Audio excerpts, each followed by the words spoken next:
ma anto affront ni ODM komi thuolo mar yiero minority to gikaw young MP mantiere bunge kanyo gimi thuolo no because Babu wino nitiere kanyo wan gi vijende matindo e parliament gimi interdiction kata wadwa wuondore tarik 25 dwe mar auchiel noketa stop Kenya nodok e reverse gear mondo gik mwawacha wach economy wach governance rawere nyaka bedi Judith wacho kendo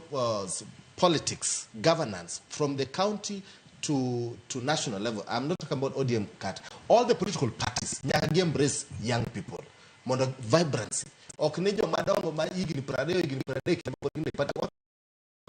bende kanyo bedi because already one gi co-principals are chair but minority we koko mi mama to wami kijana koko mi mama wami kijana that should be the narrative.